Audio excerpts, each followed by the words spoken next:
Hi, hello friends, welcome back to the Prime Content YouTube channel. దేశవ్యాప్తంగా నైరుతి రుతుపవనాలు మరింత ఉధృతంగా కొనసాగుతున్నాయి. వర్షాల తీవ్రత ఏమాత్రం తగ్గే సూచనలు కనిపించడం లేదు. భారత వాతావరణ శాఖ జూలై 26న గుజరాత్, మహారాష్ట్ర, ఒడిశా రాష్ట్రాల్లో భారీ నుండి అతి భారీ వర్షాలు కురిసే అవకాశం ఉందని హెచ్చరించింది.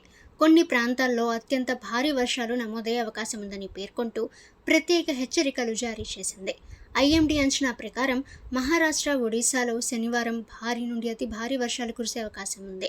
ఇక గుజరాత్, ఛత్తీస్గఢ్, కొంకణ్, గోవా ప్రాంతాల్లో కూడా భారీ వర్షాలు కురవనున్నాయి. ఇప్పటికీ గుజరాత్లో వర్షాల ప్రభావం తీవ్రంగా కనిపిస్తుంది. పటాన్ జిల్లాలోని సంతల్పూర్ ప్రాంతంలో గత 24 గంటల్లో ఏకంగా 390 మిల్లీమీటర్ల వర్షపాతం నమోదైంది.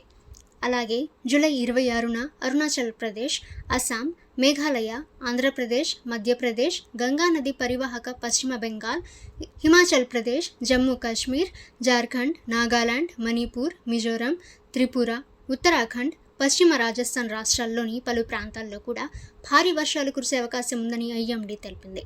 అండమాన్ నికోబార్ దీవులు, ఆంధ్రప్రదేశ్, గంగానది పరివాహక పశ్చిమ బెంగాల్, కర్ణాటక, తమిళనాడు రాష్ట్రాల్లో ఉరుములు, మెరుపులతో కూడిన వర్షాలు కురిసే అవకాశం ఉందని, గంటకు 40 నుంచి 50 కిలోమీటర్ల వేగంతో ఈదురుగాలులు వీచే అవకాశం ఉందని హెచ్చరించింది. ప్రస్తుతం నైరుతి రాజస్థాన్పై అల్పపీడన ప్రాంతం కొనసాగుతుండగా వాయువ్య బంగాళాఖాతం, పశ్చిమ బెంగాల్ తీర ప్రాంతంలో మరో అల్పపీడనం ఏర్పడింది. రాబోయే 2 నుంచి 3 రోజుల్లో ఇది మరింత బలపడే అవకాశం ఉందని వాతావరణ శాఖ తెలిపింది. ఈ 2 అల్పపీడన వ్యవస్థలను కలుపుతూ మధ్య భారతదేశం మీదుగా రుతుపవన ద్రోణి కొనసాగుతుంది.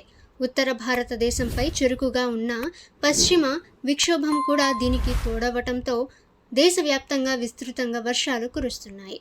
ఇక రాబోయే 24 గంటల్లో గుజరాత్లోని సౌరాష్ట్ర, కచ్ ప్రాంతాలతో పాటు జార్ఖండ్, ఒడిశా, ఛత్తీస్గఢ్లోని పలు జిల్లాల్లో ఆకస్మిక వరదలు సంభవించే ప్రమాదం ఉందని ఐఎండీ హెచ్చరించింది.